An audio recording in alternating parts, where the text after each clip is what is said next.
नमस्कार बच्चों।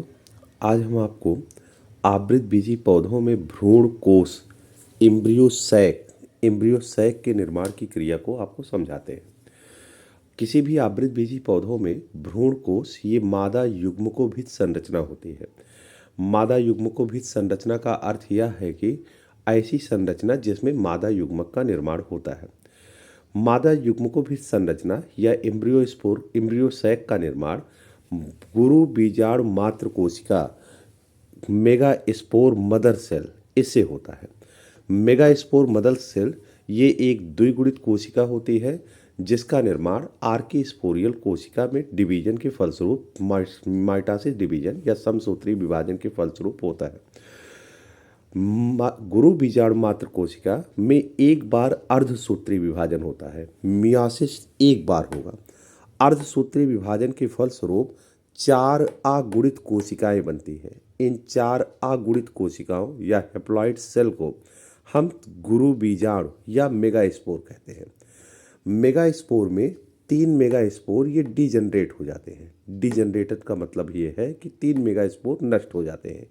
केवल इनमें से एक क्रियात्मक गुरु बीजाणु ये शेष बचता है। केवल एक फंक्शनल मेगास्पोर ये रिमेन रहता है। जो क्रियात्मक गुरु बीजाणु है उसके केंद्रक में 3 बार समसूत्री विभाजन होता है। केंद्रक के अंदर 3 समसूत्री होगा। प्रथम समसूत्री से 1 केंद्रक से 2 केंद्रक बनेंगे। दूसरी बार समसूत्री से 2 से 4 केंद्रक बनते हैं। तीसरी बार समसूत्री विभाजन से 4 से 8 केंद्रक बनते हैं। इस प्रकार 3 बार समसूत्री विभाजन से 8 केंद्र की अवस्था का निर्माण हो जाता है। ये जो 8 केंद्र की अवस्था बनती है इसमें केंद्रकों का फिर से अरेंजमेंट होता है, रीअरेंजमेंट। केंद्रक का पुनर्विन्यास होता है। इस पुनर्विन्यास की क्रिया से ऊपरी तथा निचले ध्रुव से एक एक केंद्रक बीच में आके एकत्रित हो जाते हैं। चूंकि ये ऊपरी और निचले ध्रुव से आ रहे हैं इसलिए इनको हम पोलर न्यूक्लियाई या ध्रुव केंद्रक कहते हैं। इस प्रकार 3 अगुणित केंद्रक ऊपर बचते हैं, एक सिरे पर बचते हैं तथा 3 अगुणित केंद्रक दूसरे सिरे पर बचते हैं। एक सिरे का जो 3 अगुणित केंद्रक है ये 3 अगुणित कोशिका का निर्माण करता है। इन तीनों अगुणित कोशिका को प्रतिमुख कोशिका या एंटीपोडल सेल्स कहते हैं।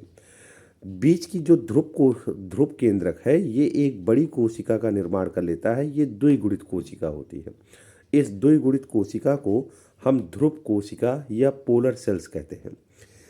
नीचे जो 3 अगुणित केंद्रक बचते हैं उनमें से 2 अगुणित केंद्रक ये दो सहायक कोशिका का निर्माण करते हैं। सहायक कोशिकाएं भी अगुणित कोशिकाएं होती हैं, एसेसरी सेल्स, तथा एक कोशिका ये मादा युग्मक अंडाणु का निर्माण करती है, ओवम, जो कि ये मादा युग्मक का कार्य करती है। इस प्रकार ये एक ऐसी स्ट्रक्चर बनती है जिसमें सेल्स की संख्या केवल 7 होती है लेकिन न्यूक्लियाई की संख्या 8 होती है। ये 7 सेल एंड 8 न्यूक्लियाई स्टेज है। ये कई बार पेपर में बेटा पूछा गया है कि भ्रूण कोष कैसी संरचना होती है, एम्ब्रियो सैक कैसी संरचना है।